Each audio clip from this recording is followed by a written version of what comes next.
Welcome everybody. Very good morning to you all. Thank you for joining. Thank you for joining promptly. And yeah, very warm welcome to this Business and Social Enterprise special Moray Climate Assembly. I've just got a few of the usual housekeeping things to run through very quickly. So we are actually recording this session, and the way that works on Zoom is that it'll only record your image and your audio if you're actually speaking. So providing you're on mute, you won't be captured. Please do remain on mute if you are not speaking, and there will be times when we can speak and share. You'll be invited to do so. When that happens, if you could use the raise hand function under reactions, that just helps us to manage that. My name's Edward Fitzel, and I work for TSI Moray, which is a charity in Moray set up to support the growth and development of the third sector in Moray. So we're running this event in partnership with the Moray Chamber of Commerce. So at this point, I'd like to just hand over to Cara Stewart from Moray Chamber of Commerce to also welcome you. Thank you, Edward. Good morning, everyone. Thank you for coming along. I just want to thank TSI Moray for asking us to partner on today's event, and also thank Helen for coming along to join us to support us today. For those of you that don't know me, I'm Cara Stewart. I'm the Operations Manager here at the Chamber of Commerce. And if you're not sure what the Chamber of Commerce does, we are a support organisation for local businesses. So we support all of our members locally, and really we're here to connect our local business community. We're delighted to be asked to join this event today, and we're keen to understand, what support is out there for businesses, and what we can do as time goes on to support them, to help them to transition. So again, just thank you everybody for coming along, and we look forward to continuing to support Moray's Climate Assembly. Thank you. Great, thank you very much, Cara. And so it just leaves me to introduce Helen Lavery, who is a Regional Engagement Partner for Zero Waste Scotland.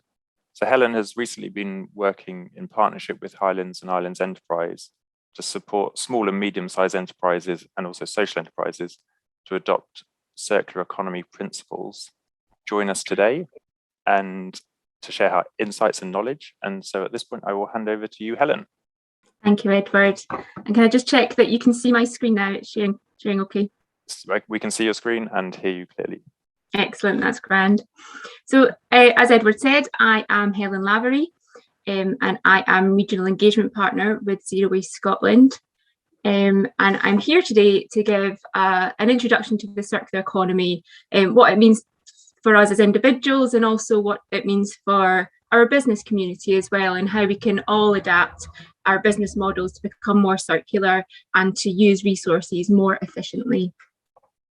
So firstly, a bit of background to Zero Waste Scotland. We are funded by the Scottish Government and through European Regional Development Funds, and we exist to lead Scotland to use products and resources responsibly. And we focus our work on where we can have the biggest impact on climate change. Everything we do here at Zero Waste Scotland is informed by research, and we use these insights to inform policy and to motivate individuals and businesses to embrace the environmental, the economic and the social benefits of a circular economy.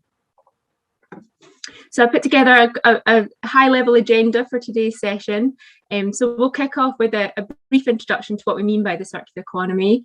Then we're going to have a breakout session where we're going to use the breakout rooms in Zoom that Edward's going to manage, and we're going to have a look at the 30 idea cards that were sent out ahead of this session.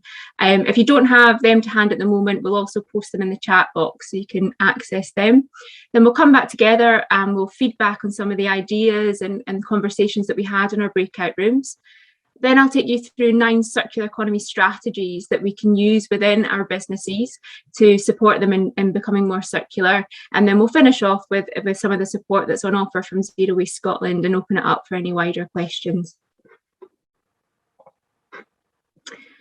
So we can't really talk about the circular economy without first having a look at the current dominant linear model, where we take resources from source, we create something from them, we use it, and then we dispose of it. And this linear model is what drove the Industrial Revolution. It's allowed people to overcome challenges around food production, housing and clothing. It has driven technological advances and innovations for decades. But today, the downsides of a linear economy are increasingly apparent and damaging. So we're going to do a really quick quiz, which will help highlight the wasteful way in which we currently use our resources, and it will help us to start change our thought processes a little bit. So please join in with the quiz. So shout out the answers, or I'll get Edward to call out any answers that are coming through the chat box as well. So our first question is, on average, what percentage of its life do you think a standard domestic car is driven for? So on average, what percentage of its life do you think a standard domestic car is driven for? And this is pre-COVID statistics, so it might be slightly different to nowadays. So has anyone got any thoughts? Oh, we've got 1%, 25%, 33%, 40%. I'm having to multitask here. I'm trying to sort out the breakout rooms at the same time. Oh, sorry. Yeah, anyone want to shout out with any ideas? They're quite wide-ranging percentages 2%, coming through. 5% of its life. 30%. So someone was right there. So 8% of its life, which means for a staggering 92% of a car's life, it is parked up and not being used. And as I say, those statistics are probably quite different in our pandemic world. And the second one is, on average, how many minutes is a standard household drill used for during its lifetime? So this time it's minutes. How many minutes do you think a standard household drill is used for during its lifetime? Any thoughts? 20. 20 minutes. Yeah, 30 minutes, 90 minutes, 240 minutes. Less than 1 minute. So that only 13 minutes. And that really begs the question, why do we all need individual drills within our households if we're using them for such a short period of time? And the final one is quite a well-known statistic, so you might be aware of this one. So from field to fork, what percentage of the food we produce is used and what percentage is wasted? So that's from field to fork, what percentage of the food we produce is used and what percentage is wasted? 50%. Yeah, we've got 50%, 2/3 used, 1/3 wasted, 50% wasted, 50-50, 60 used, 40 wasted. So I think there's some close answers there. So 66% is used and 33% is wasted. And what's concerning there is not just about the volumes of food that are being wasted and the emissions created from that, but the energy and the time that's gone into creating that food as well. It's just hugely wasteful. So 4/5 or 80% of Scotland's carbon footprint is generated by the vast amounts of goods and materials which we produce, we consume, and we throw away. And we throw away these items often after just one use. And this is the single greatest cause of the climate crisis. And it's an issue that we all need to address. And as we look at recovery from the current pandemic, the government is recognising that rebuilding can't just be about returning the economy to its previous state.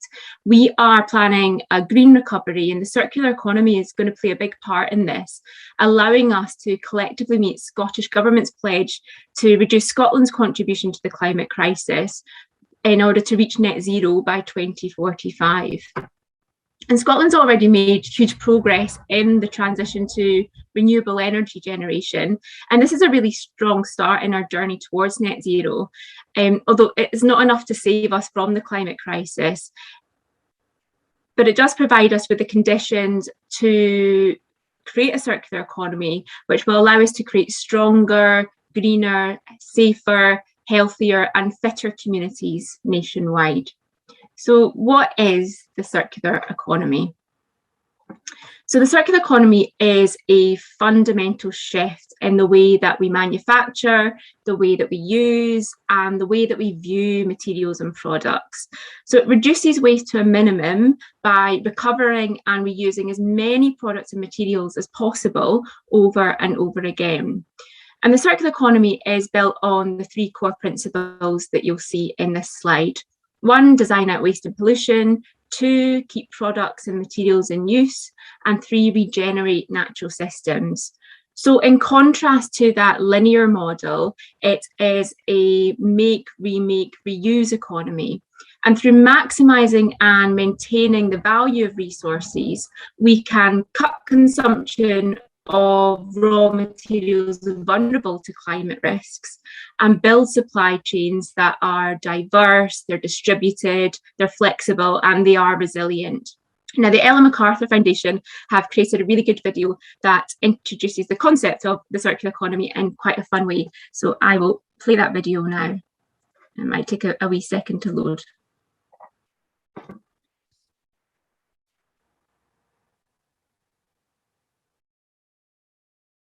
Living systems have been around for a few billion years and will be around for many more. In the living world, there's no landfill. Instead, materials flow. One species' waste is another's food, energy is provided by the sun, things grow, then die, and nutrients return to the soil safely. And it works. Yet as humans, we've adopted a linear approach. We take, we make, and we dispose. A new phone comes out, so we ditch the old one. Our washing machine packs up, so we buy another. Each time we do this, we're eating into a finite supply of resources and often producing toxic waste. It simply can't work long term. So what can? If we accept that the living world's cyclical model works, can we change our way of thinking so that we too operate a circular economy? Let's start with the biological cycle. How can our waste build capital rather than reduce it? By rethinking and redesigning products and components, and the packaging they come in, we can create safe and compostable materials that help grow more stuff. As they say in the movies, no resources have been lost in the making of this material. So what about the washing machines, mobile phones, fridges? We know they don't biodegrade. Here, we're talking about another sort of rethink, a way to cycle valuable metals, polymers, and alloys so they maintain their quality and continue to be useful beyond the shelf life of individual products. What if the goods of today became the resources of tomorrow? It makes commercial sense. Instead of the throw away and replace culture we've become used to, we'd adopt a return and renew one, where products and components are designed to be disassembled and regenerated. One solution may be to rethink the way we view ownership. What if we never actually owned our technologies? We simply licensed them from the manufacturers. Now, let's put these two cycles together. Imagine if we could design products to come back to their makers, their technical materials being reused and their biological parts increasing agricultural value. And imagine that these products are made and transported using renewable energy. Here we have a model that builds prosperity long term. And the good news is, there are already companies out there who are beginning to adopt this way of working. But the circular economy isn't about one manufacturer changing one product. It's about all the interconnecting companies that form our infrastructure and economy coming together. It's about energy. It's about rethinking the operating system itself. We have a fantastic opportunity to open new perspectives and new horizons.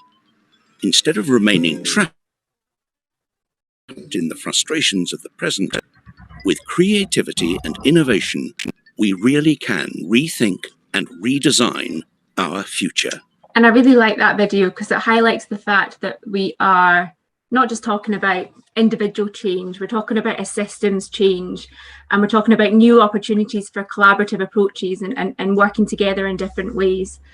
So it's just a nice illustration of what we mean by the circular economy.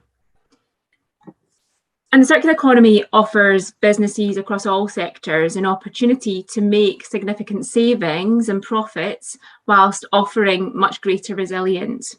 Holding on to value from products, parts, and resources, a much more efficient way of working, and that ultimately leads to less spend on raw materials. And with manufacturing firms in the EU spending on average about 40% of their outgoings on materials, closed loop models can increase their profitability whilst also sheltering them from resource price fluctuations. For consumers, the circular economy will provide high quality, functional and safe products which are efficient and affordable. They will last longer and they'll be designed for reuse, for repair, and for really high quality recycling. And creating more sustainable business models isn't just about the environment. It can save money, it can build brand affinity with customers, it can provide businesses with a competitive advantage, boosting reputation and creating that resilience against external supply chain fluctuations. Zero Waste Scotland have previously calculated the economic benefits of a circular economy, offering a potential £3 billion boost for Scotland. And there are also opportunities relevant for rural Scotland, such as increased local service delivery, business diversification, and new revenue generating opportunities that you'll see, and some other opportunities that you'll see in this slide. So following on from that quick introduction to the circular economy, we're going to break out into some groups and discuss 30 idea cards. So these present some really interesting questions about how we can better use resources and start to change our models in Scotland. And then also on the other side of the cards, we showcase some businesses across Scotland that are already doing things in different ways. So in your groups, have a look through the cards if you haven't had a chance to already.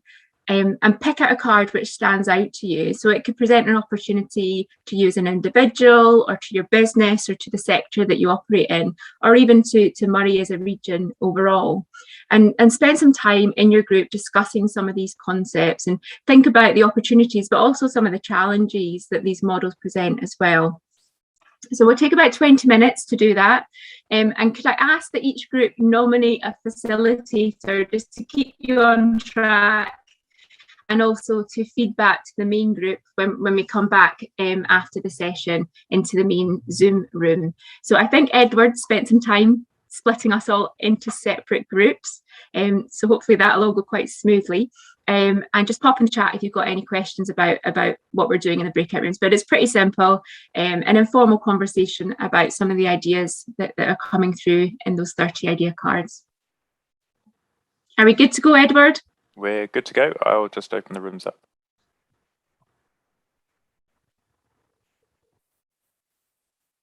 Great, welcome back everybody. And have we still got Helen? Still got Helen somewhere? I'm here. So back over to you, Helen. You want to, I'm not sure how many groups we had or who was in them. So Edward, do you want to facilitate identifying, I don't know, were they numbered or identifying individuals to give a bit of feedback, and I can give feedback from our group as well. Great, sure. So we had 6 rooms, and there's just an invitation if you manage to assign a facilitator if they want to just feedback briefly on the discussion that you had. And just a reminder, if you use the reactions tab at the bottom and then click on raise hand, then I know you want to speak. So if anybody wants to feedback, Joan, yeah. I'll start. We were group 3, Cara, Lee, Gemma, Lisa, and myself, and we started off talking about hiring, how to make hiring more desirable than buying, because that would make a huge difference and help people who haven't got things.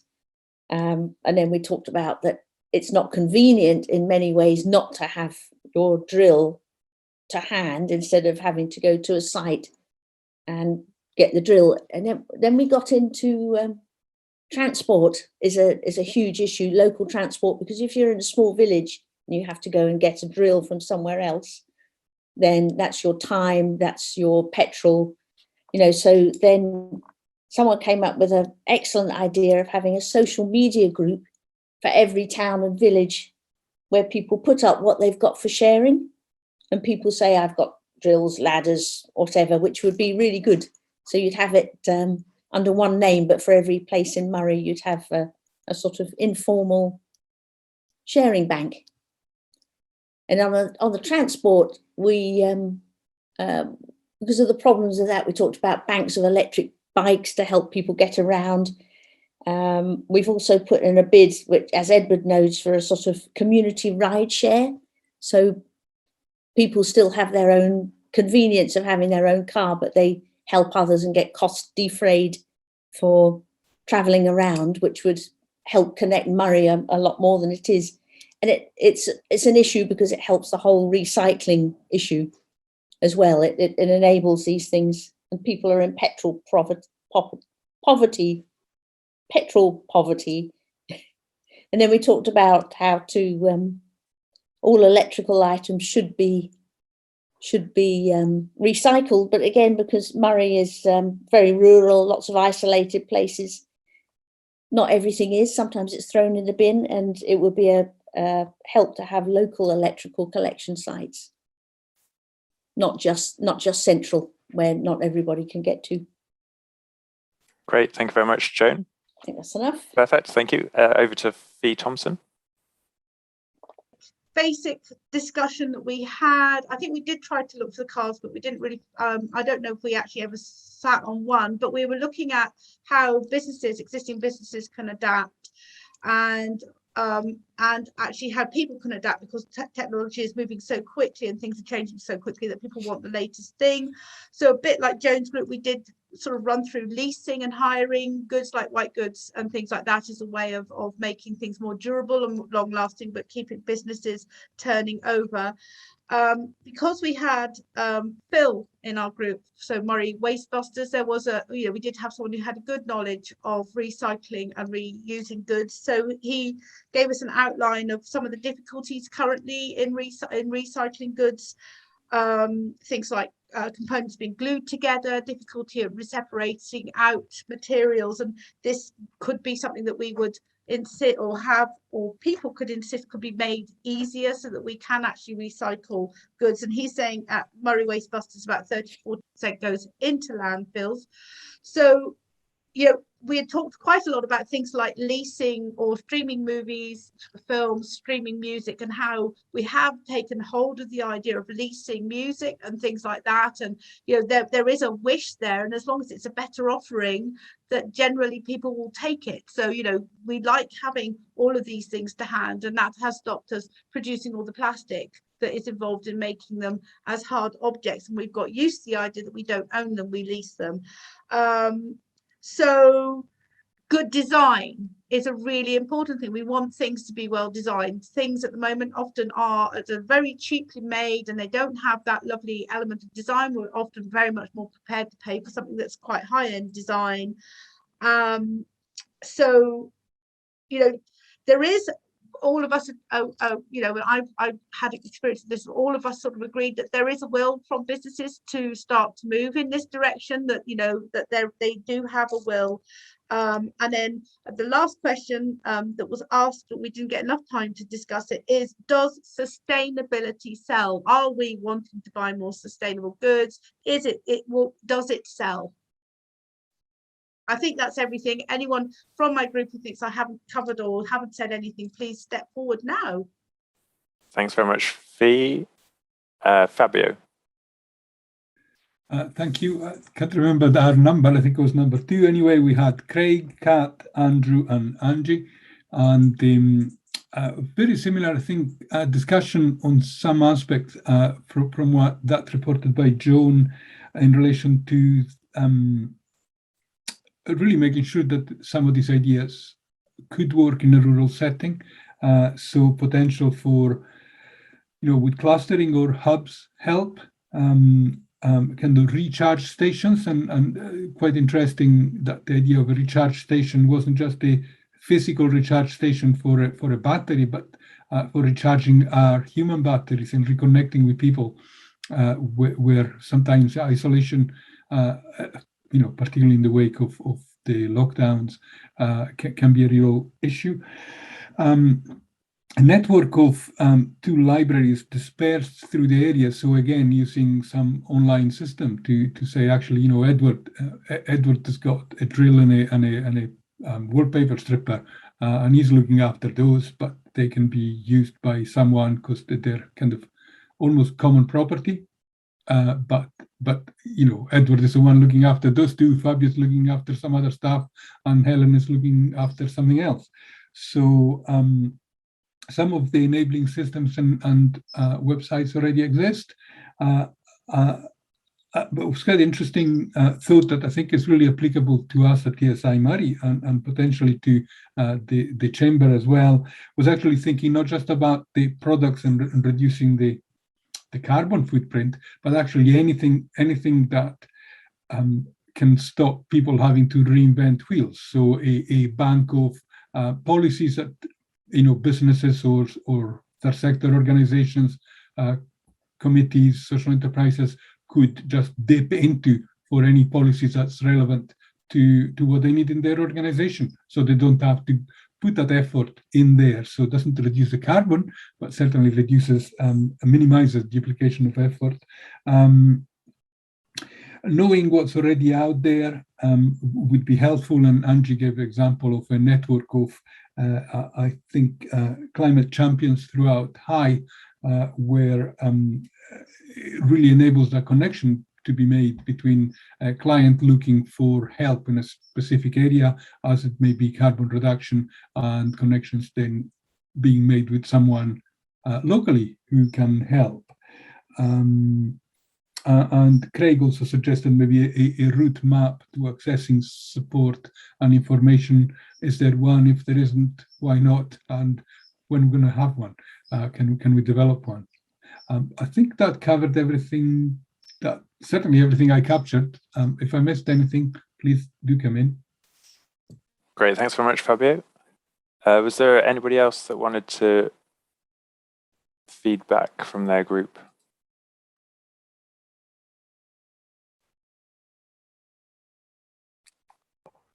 If everyone's finished, I'll give a quick bit of feedback from our group. Yeah, sure. And then Thank we you. can continue on with the presentation. So our group really like the idea of furniture that can last a really long time and be adapted and upgraded to new styles and fashions. Someone highlighted the fact the importance of sharing your journey as well, and that journey to net zero and your sustainability goals. And I think that's a really important point to make, sharing it with not just with your customers, but with other businesses as well, to encourage other people to make those changes, and also sharing the challenges that journey has, because no one has the answers on how we're going to reach net zero. So sharing those challenges and how you've overcome them and the learnings, I think, is a really important thing to do, and showing that transparency and honesty with your clients and your supply chain. We talked about the challenges with some of the existing materials that we use, especially for larger scale products. We discussed turbines and the blades on them and the difficulties with managing them at the end of life, and the example of renewable parts in Argyll, and they're encouraging the sector to look at refurbishing their blades instead of putting them in landfill and making new ones to replace them. And we touched on the issues with electric cars and their batteries as well, and the short lifespan that they've currently got, and again the difficulties with the end of life management of them as well. So I think both of those things highlight the fact that design is so important, especially in our transition to net zero. So renewable energy, you think that's a big tick in the box, but then you think about the energy and the materials that's required to manufacturing these big bits of infrastructure, transporting them, and then that end of life piece as well. If they're not being managed properly and they're ending up in landfill, the implications of wasting all that material and the energy that's gone into creating it too.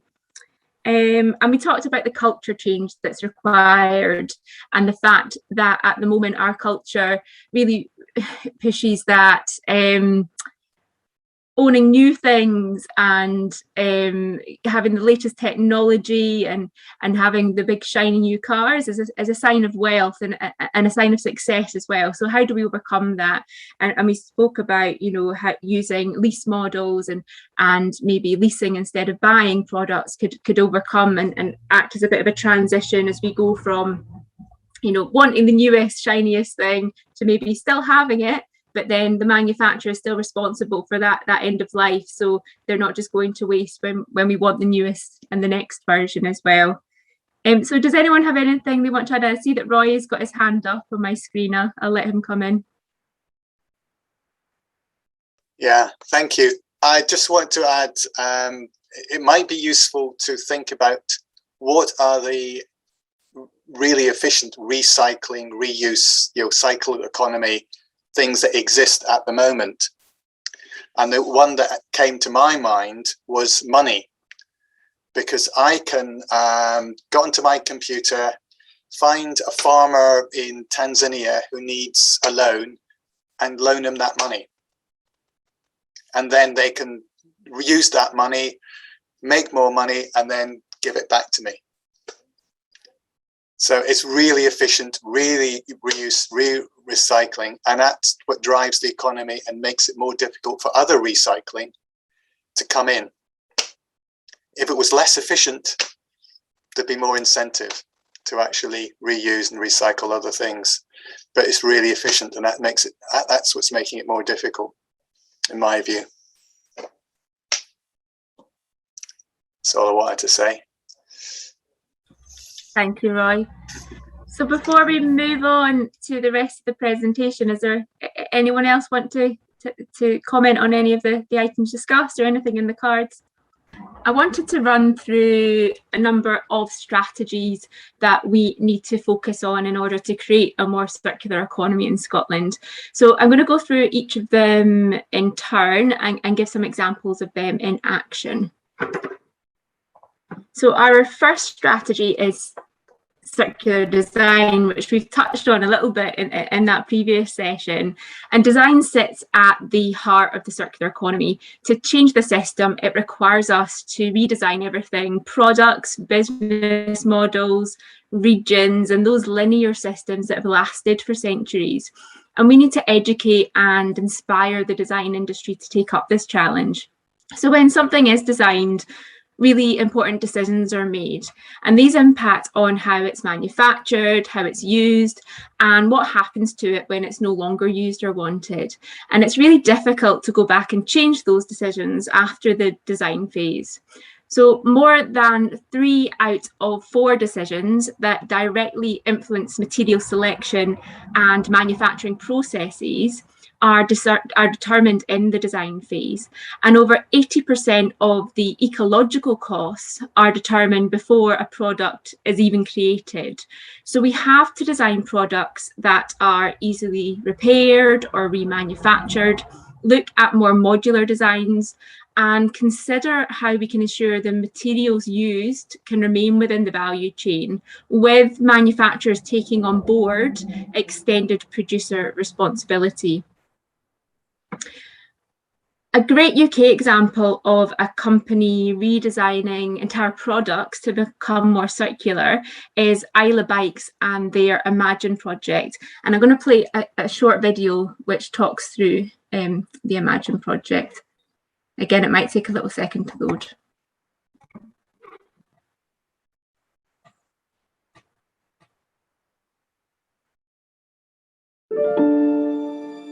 In the 1920s, some top light bulb makers realised that they weren't selling enough bulbs and that their businesses were in danger.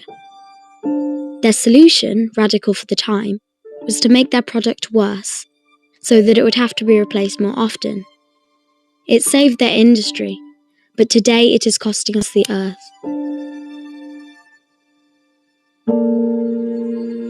Economies across the globe have adopted the model, and the rate of consumption has accelerated. Manufacturing everywhere is based on taking raw material, making products, and, when they are finished with, throwing them away. Today we dump an enormous 2.1 billion tonnes of waste. And 99% of the stuff we buy, we throw away within 6 months. This can't go on. Sustainability is a global issue. I think the solutions are going to come from individuals all the way around the world that are motivated to do things differently and come up with smart, practical solutions to the problems that we all face.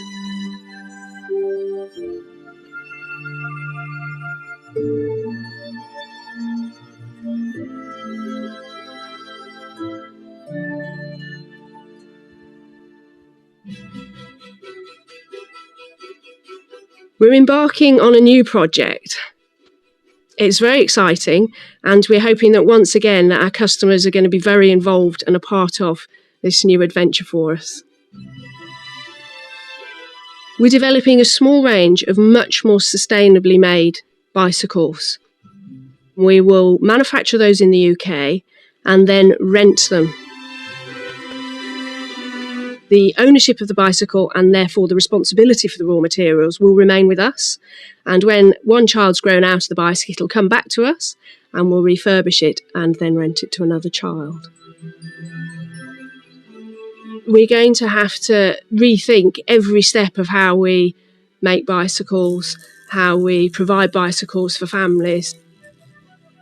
And to do that, we will be looking at the way bicycles were made in the past and then combining that with new technologies to come up with something for the future. It's our aspiration to become the cycle industry experts in the sustainable supply of bicycles. I feel really excited about it and a little bit scared as well. Here it comes. The biggest pleasure for me is always when I'm out and about and just coming across a child that's riding one of our bicycles. Amazing! Utopia is a bicycle I really like that that. lasts Utopia forever. is a bicycle that lasts forever. That's a great tagline for the company. And then there's one more example I'm going to show you when we're talking about circular design.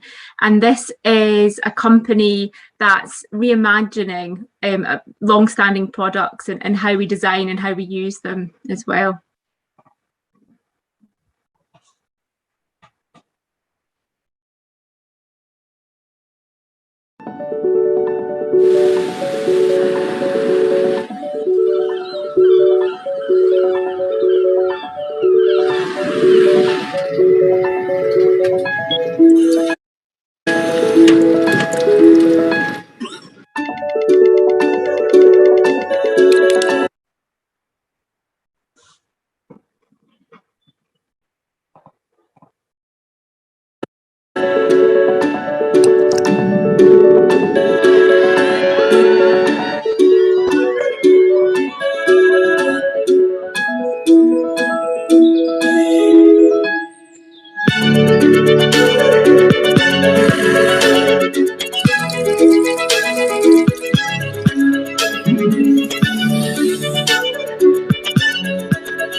So our next strategy is resource recovery. So using byproducts and co-products to unlock hidden value by introducing energy, materials, products and resources back into the life cycle. And of course, maximising resource use leads to less waste, cutting the environmental impacts, but also the wastage costs for businesses too. And a great example of resource recovery in the Highlands and Islands is the work being done by Oban-based Samthella, and they're developing a model for commercial microalgae production. So they're working to create a method for producing algae that can work across multiple sites and locations. And once perfected, it will make it possible for businesses with nutrient-rich byproducts, such as distilleries, to generate revenue by growing and by selling microalgae. And there are really interesting things being done with byproducts and co-products across the UK. And I'm going to play another video from Black Cow Vodka.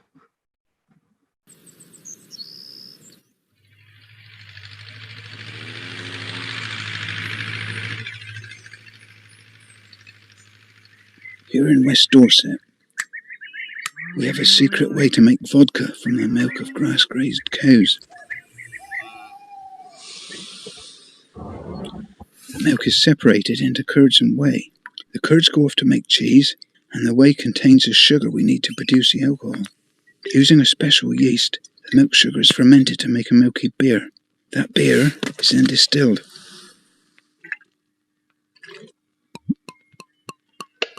We blend and filter this distillate using our secret method.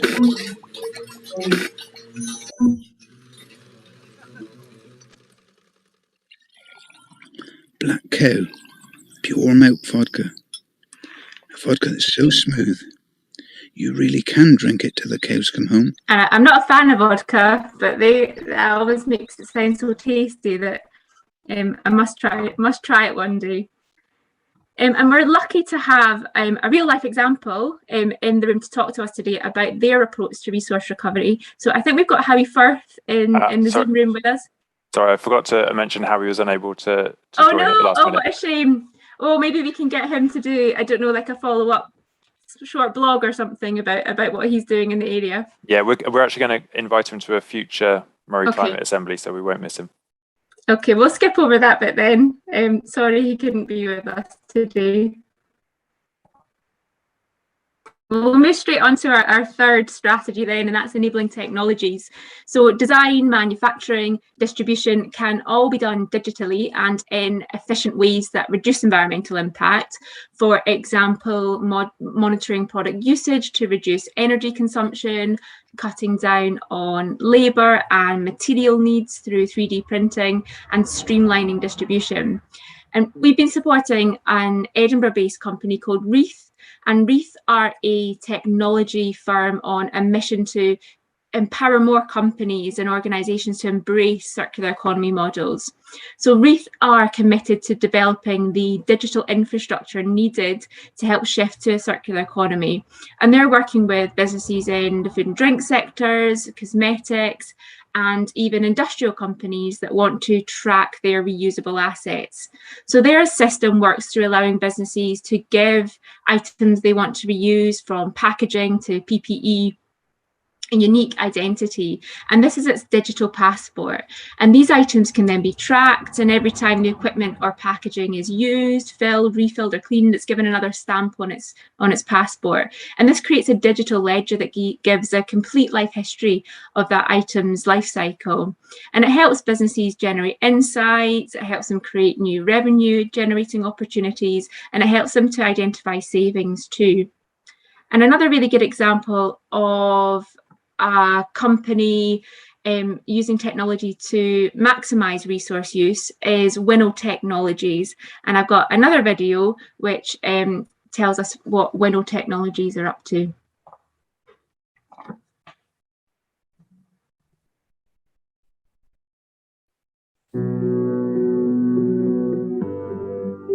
Every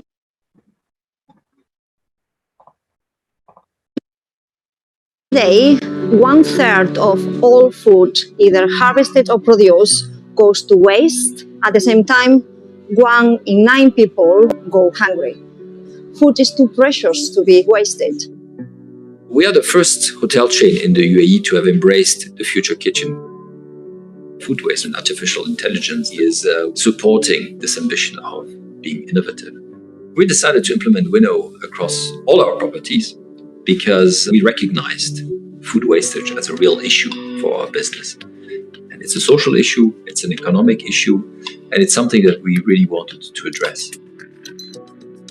Bueno Vision is the realization of what we set out to do from the beginning. It's an intelligent camera that sits on top of where food's thrown away.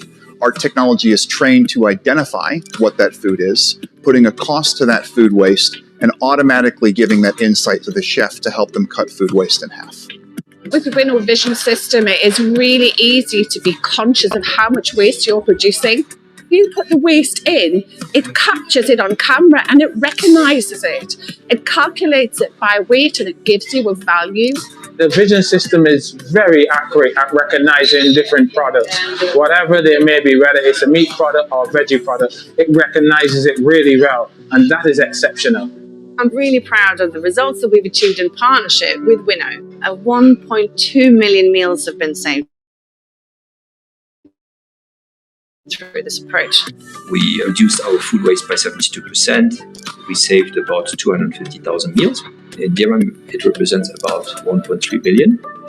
So everybody wins there. With Bueno Vision, our team, our co-workers are responding really positively. It's saving them time, it's making it easier to measure, they can see the results, which also, again, provides pride and a sense of achievement.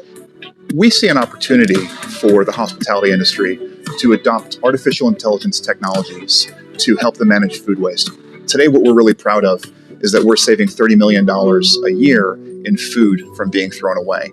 But this really just scratches the surface. What we're aiming is to save $1 billion of food from being thrown away per annum over the next few years as we scale up our technology. So our next strategy is providing a product as a service. So here the manufacturer retains ownership of the product and provides it as a service to the customer. And the model presents an opportunity to offer greater customer service and also to retain customers for life. And a really good example of a company offering this is Glasgow-based Egg Lighting. And they operate under a model that lighting should last as long as the buildings that the lighting's within. And their lighting is provided as a service. And the LED smart technology is modular built, so it can be repaired easily. And if parts of the lighting system need removed, the materials are refurbished, keeping them within the cycle. Next, we have leasing. Again, here the manufacturer retains ownership and is responsible for delivery, for maintenance, and for take-back. And we've got companies in Scotland like Dockster, and it's a digital tool that allows companies to buy, sell, and rent equipment and inventory within the oil and gas sector. And with one of the main barriers to reuse within the industry is the visibility of available items. So Dockster developed an online marketplace to enable buyers and sellers to do business more efficiently. And leasing is actively encouraged in the tool, and Dockster offers a transaction service to make it easier for clients to do business. Next, we have remanufacturing, where products at end of usable life are disassembled into components, and then those components are then brought back to the original quality, then used to create new products that are identical to the original or often even higher spec. And remanufacturing creates real business value. It allows manufacturers to learn about the performance of their product in the marketplace. It saves on material and manufacturing costs. It allows manufacturers to lower their ecological footprint and to control that end of life of their product. And it's really good value for customers too, as they get high quality as new products for a reduced price. Next, we have reuse, so using products and materials for their intended use for as long as possible. And a great route to encouraging this is through second-hand stores. Zero Waste Scotland have a Revolve accreditation to support this, and Revolve is a quality standard for second-hand stores in Scotland. And I'm going to play another short video which talks us through the Revolve process.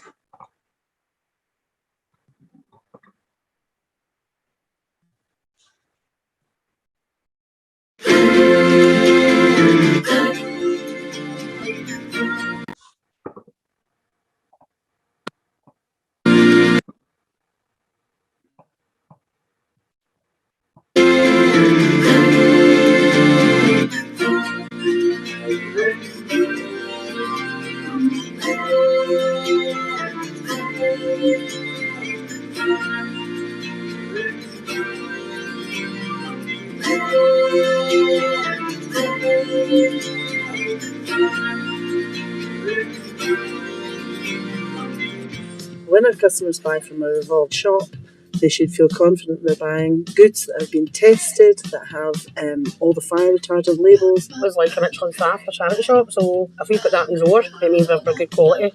There's a guarantee from us that we're supplying a good product. Revolve is to make sure everything's right. It assures them quality and everything is good. It's 5-star. I think the Revolve standard focuses us to provide both a quality service and a quality product. When customers come out of the shop, they can buy things that's been part tested, it's safe, and everything has been quality tested.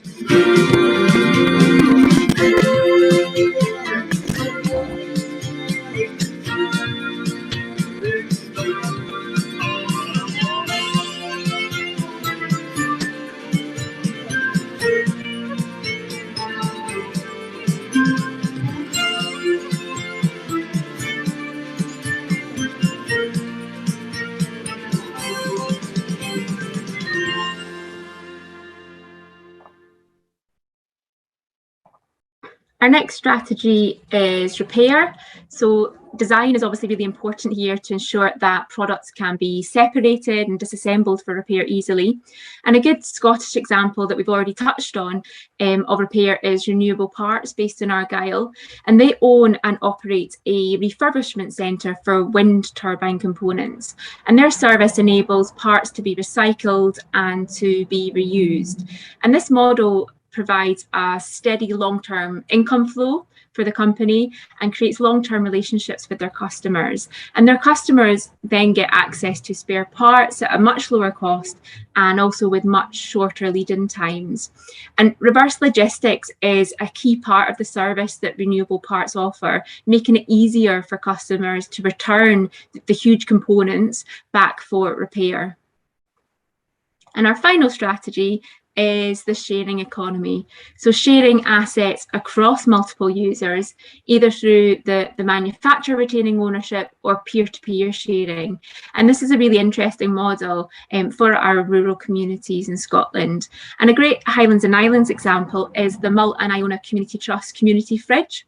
So surplus food is provided by local businesses or by members of the public, and then it's made available for collection by people who've got a use for it within the community. And the fridge is also promoted across the island to tourists, including on the ferry, encouraging them to donate their leftover provisions at the end of their stay, so diverting it from just going into the general waste bin. And it's a great example of waste prevention through a sharing model, creating a mechanism for goods to remain within the value chain. And across these 9 strategies, we can see that for circular principles, we can see that circular principles provide opportunities right across supply chains, from the manufacturing of physical assets to the way that businesses operate and the way that consumers engage, with options to move from consuming vast amounts of resources to instead using services, to sharing and leasing to keep products and materials within the value chain for longer. So we've created a few top tips for businesses starting out on their circular journey.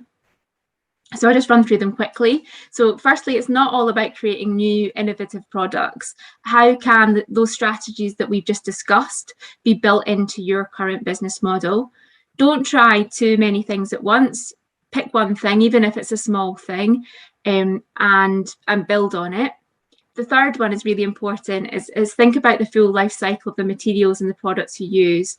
Are there more sustainable alternatives? And number 4 is collaboration. Collaboration is really key. How can you work with other businesses and the community to improve efficiencies and to create more sustainable local economy? And number 5 is that communication piece. So communicate and share your ambitions and that journey with your customers, with your supply chain, and with the local economy too. So the final bit of the presentation, I just want to share some of the support that's on offer from Zero Waste Scotland. So we run quarterly Kickstarter workshops, and these are for businesses beginning to think about how they can improve their operations and build circular approaches into them. So we run these every quarter, and our next one should be scheduled for the new year. So if you're interested in coming along to that, then please get in touch and we can sign you up.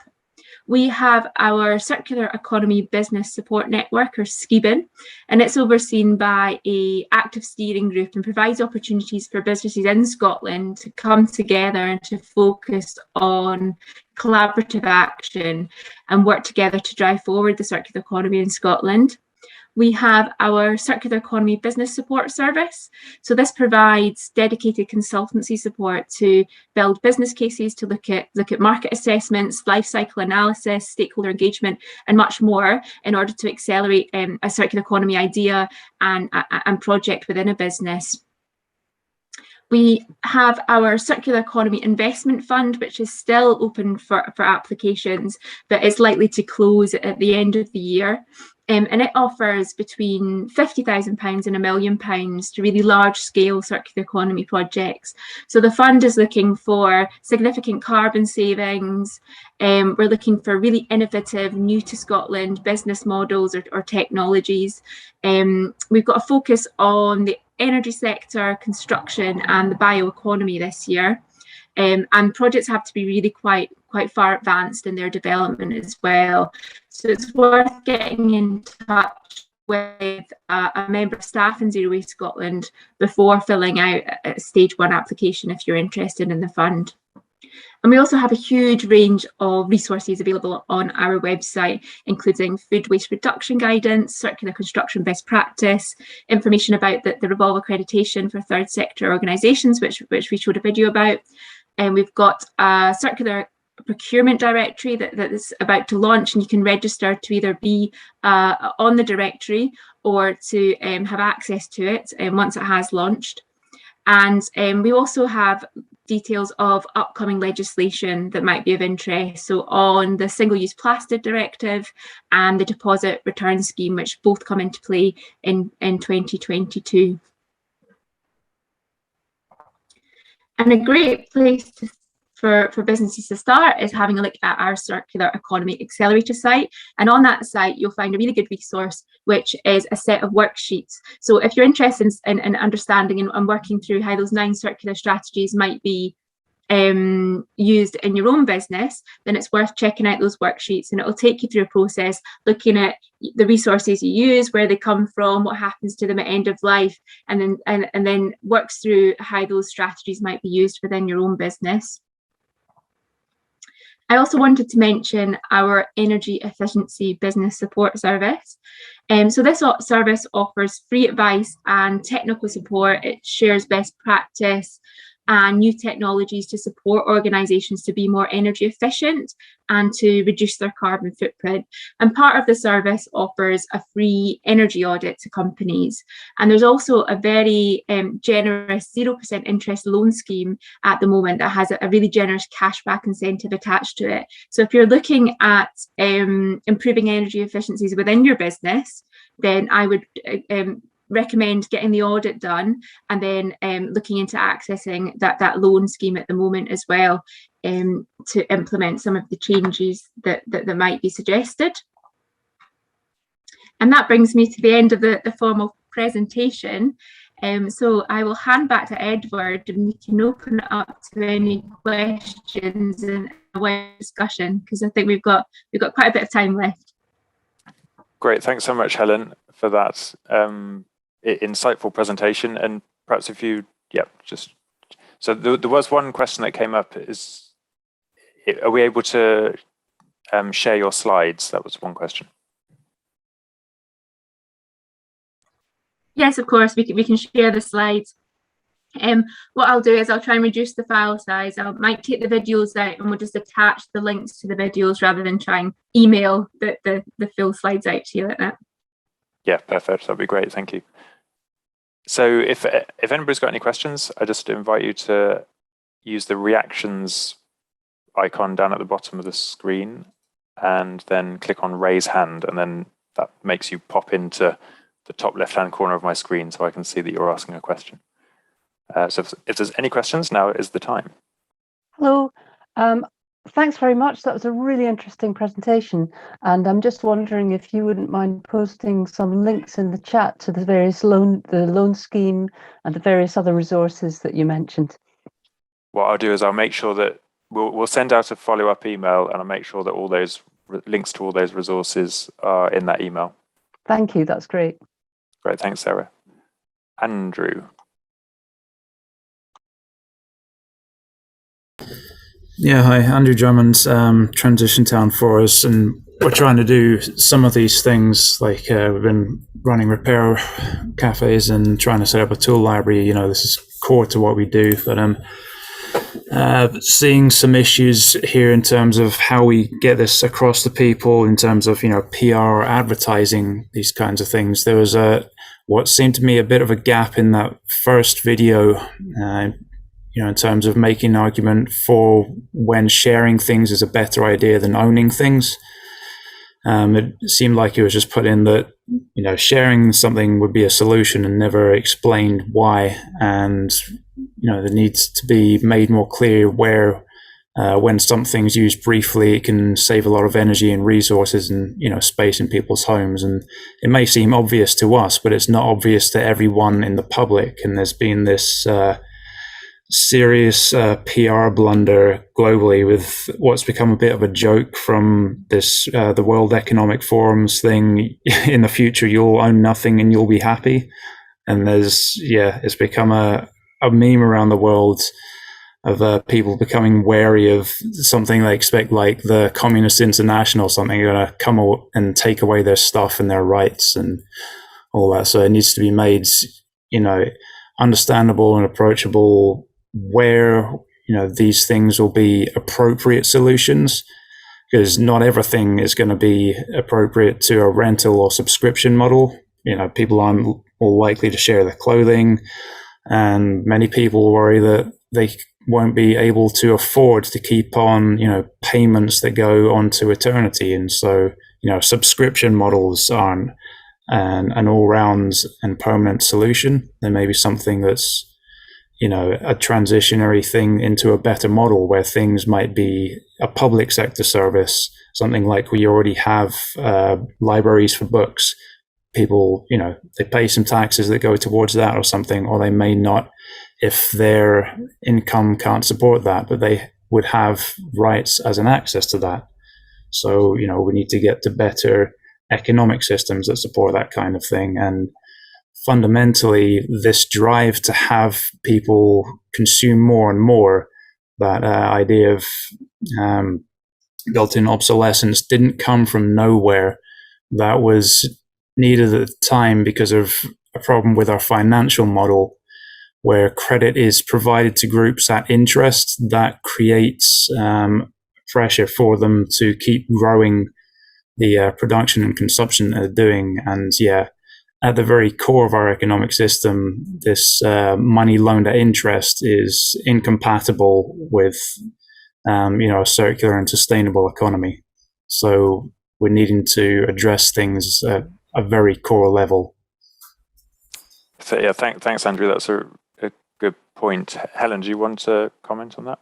Yeah, quite a lot there. Some really big issues Andrew introduced there. So we won't look to address them all, but I think there's an interesting point raised there, and one that we discussed in our group, is when we talk about these strategies, we're not saying that these are the strategies that all businesses have to follow, and it will depend on what your product is, who your end customer is, and a whole range of different variables will come in. So obviously, leasing instead of selling is not going to be appropriate for every product. So it's about finding the right solution for your business, and things that will work for you and work for your customers as well. So I think that's really useful to highlight. It's not about one solution that's going to fit all businesses and all parts of the economy. I just wanted to mention, in the run-up to COP26, Zero Waste Scotland have launched a responsible consumption campaign. So it's really focused on the consumer, on the customer, about changing our consumption habits and educating people on the impact and the carbon impact of the things that we buy and we use and we throw away every day. So we can share that, Edward, in the follow-up channels, because there's some useful tips that are focused on the customer about, well, how can I act, how can I become more responsible when I'm shopping, and some easy quick wins that people can make, and they're not just good for the planet, they're also good for our pocket as well. So we can share some of those top tips that we've got as part of that campaign in the follow-up material. Great, thanks very much, Helen. Fabio. Thank you, Edward. And I've got maybe just a wee plug to give a project that we're just launching, and then a question, and hopefully Helen or someone else in the room might have helpful answers.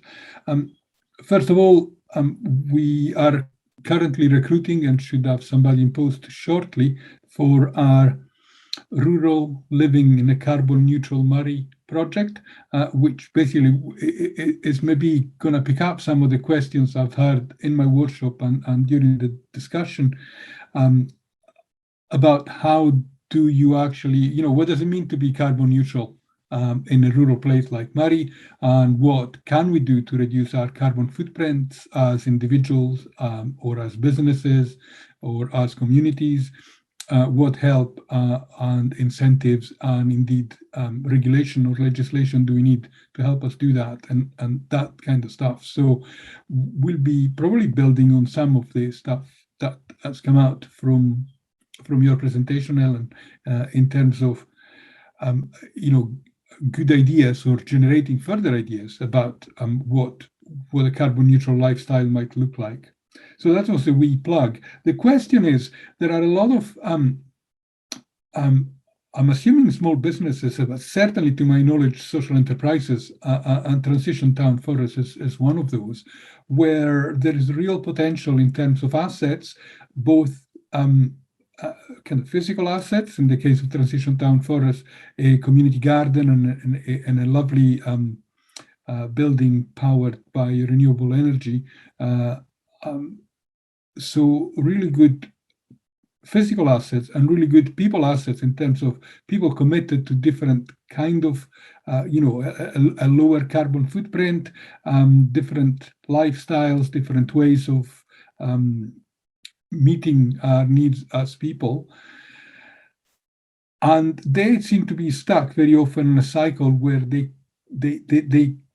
can't make good use of those assets. They can't really realize the full potential of those assets, physical and people, because they haven't got that initial investment of somebody who's actually paid to develop their business model. So in the case of Transition Town Forest, is, for example, almost entirely reliant on volunteers. And so they're stuck in this position where they haven't got enough money to get a development manager, and they can't really get money coming in until they've got a development manager, and they've been on that kind of spin cycle for many years. Is there any way for them to break out of that you know of, or any suggestions on how they might break out of that? Yeah, it's a difficult question, and I guess we don't have any funding for development manager posts, even in relation to circular economy or net zero, and I know that's a really challenging funding environment at the moment. So yeah, I completely understand where you're coming from. I've got a focus on developing the circular economy in rural Scotland, and something that I'm really keen to explore is community private sector collaborations.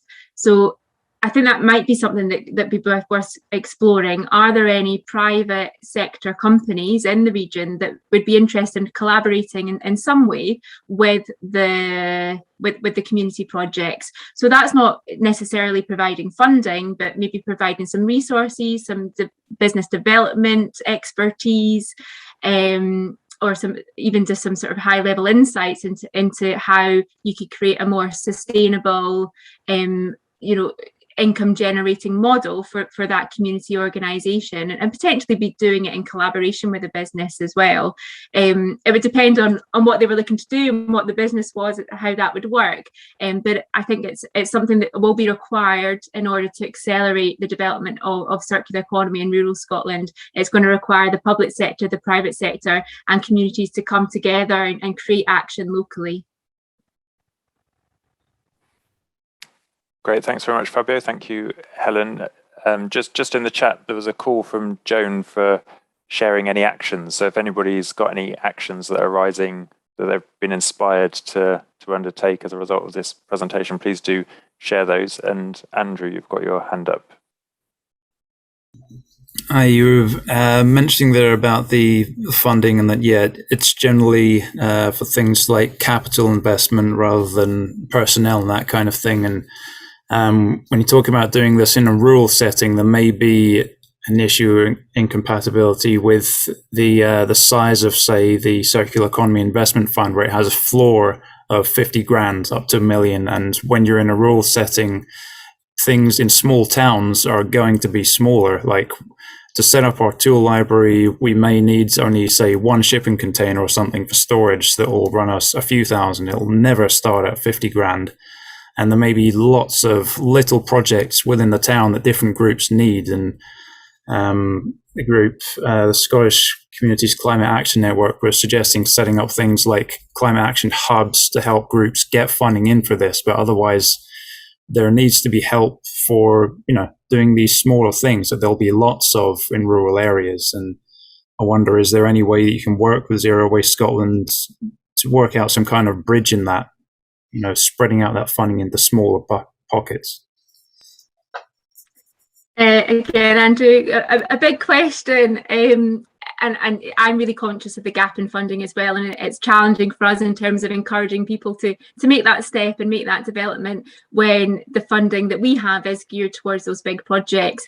And that is just down to it's funded through the European Regional Development Fund. There was criteria set against it. I don't know what the fund, we're currently looking at what our fund will look like in the future. So ERDF is coming to an end. So there'll be an opportunity for us to refocus the fund and do it in a slightly different way in the future, when we don't have the strict criteria around the European funds. So I can't tell you what that will look like in the future, but I think it will take on board some of the challenges that people have had with accessing the Circular Economy Fund to date. I think it'll also be really interesting to see what happens across the development agencies and the other business and community support bodies as we go through COP26 in November. And I think we'll be picking up action in terms of how we reach net zero. And I think there'll be lots more opportunities hopefully coming through, including funding and support in the future, to help accelerate that transition over the next few years, because there's a huge amount to do. And so people need support and advice and funding to get there.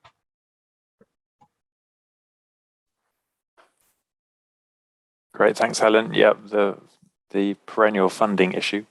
Anybody else got any questions or comments on the actions that they're thinking of taking?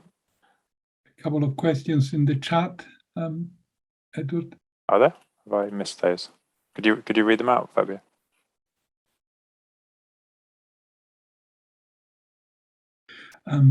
Yes, there is a question from Rachel.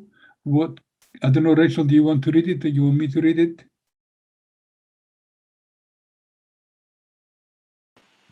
Sorry, I can read it. I'm just wondering if Helen could speak to the question, what kind of legislative support is needed to scale up circular economy strategies across Scotland, rather than relying on individual businesses or organisations and enterprises to lead on making these vital changes? Yeah, there's a few bits of interesting legislation that are going to come through over the next few years. So I think I mentioned a couple of them at the end of that presentation. So the first one is the Single-Use Plastic Directive. So it's effectively a ban on quite a number of single-use plastics, and those were the items most commonly found as litter across our coastal areas.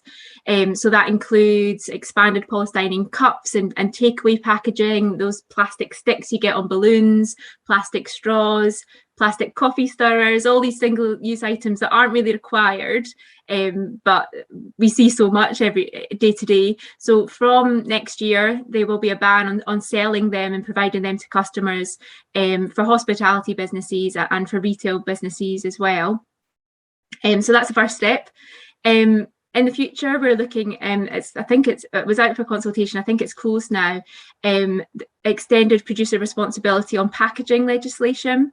So this means that the responsibility for ensuring that packaging is both recyclable and also made from recycled content is going to fall on the manufacturer. And so it is currently in development, but that will create better conditions for recycled content and recyclable content to be used by manufacturers in the future. And if they're not doing that, then there'll be a cost related to using unrecycled and unrecyclable content. And in the future, I think there'll be more legislation coming through around that extended producer responsibility piece. And there was some legislation that came out this year around the right to repair as well. So that means that companies, for the likes of white goods, need to make spare parts available to customers. And I do understand that that still challenges, because there's the issue with accessing somebody to come and repair your item, and the cost of that repair as well can often outweigh just going online and ordering a new one. So there's still issues, and it will take time for this legislation to actually change to inform that behaviour change as well. But those are some of the pieces of legislation coming through, and we will hopefully also have the circular economy bill over the next couple of years as well, which should inform future legislation and changes that are required at government level in order to accelerate that change across business and society too. Thanks, Helen. Yeah, it's really great to hear that there's legislation coming in to encourage the transition for the circular economy. Craig Robertson. I had to say something, didn't I? Couldn't let it go. Sorry about that. It won't take long. But it's just interesting, probably just an observation, because from a business support side of things, you know, we're looking at two things here from where I'm looking at it, simply, is we're looking at trying to persuade existing businesses to look to change their business model. And many of them, not all of them, but many of them look at profits purely from sales rather than efficiencies, and rather than decreasing overheads, etc. So we've got to get them to existing businesses to change if we can, and also new businesses that are coming onto the market, new businesses that are starting up. We've probably got to persuade them to be thinking about the circular economy and recycling, etc., right from the outset, so it's part of their business planning process. It's not something that's an add-on or something we might do once we become more profitable, or we're, you know, so then focus is just not on profits. Profits can come from other places. So there's a job of work to be done from the business side, but also from business support agencies to think about that and put people down the right route, so that's ingrained in them, or it's perhaps in their, at least in their minds and their thought processes going forward. But I do agree with, is it Rachel, I think, it made the comments just last year that said that, you know, in order to do this, I think a bit like, you know, other bans and the smoking ban and everything else, before legislation, you know, people just won't do it. People just aren't that willing to make that change, and there's got to be a step change, and that step change, I think, is going to go in tandem with legal implications as well. That's my feeling. I just don't think people are incentivizing them, but if we incentivize them, it costs money. How do we find that resource? So they've got to find different ways to do that. So it's just a general observation, but I think we all need to be on board. Everybody needs to be on board to make it happen. Yeah. Thanks. Thank you for that, Craig. Helen, did you want to comment on that? No, I just agree. Yeah, I agree with those comments. Yep. Great, thanks. Any more for any more? Any other thoughts, comments, questions?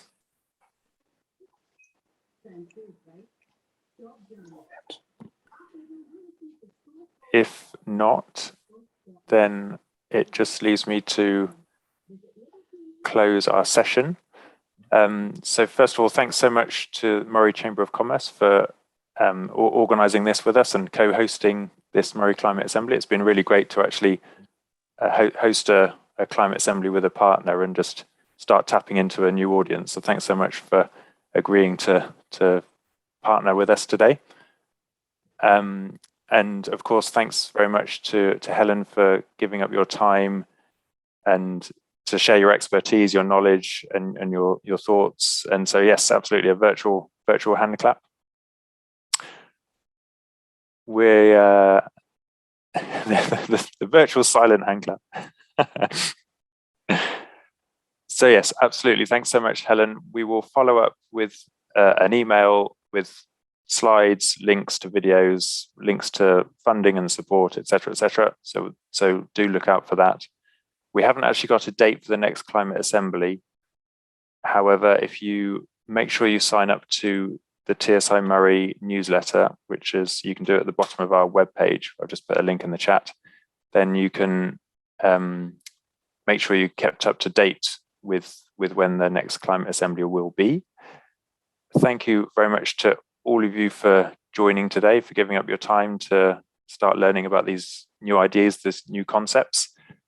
And I hope you have a good rest of your day. And if I could retain anybody that works for the Moray Chamber, TSI Moray, and also Helen at the end of this call, that would be great. Thank you very much. Thanks, everyone. Just get in touch if you've got any follow-up questions. Thanks.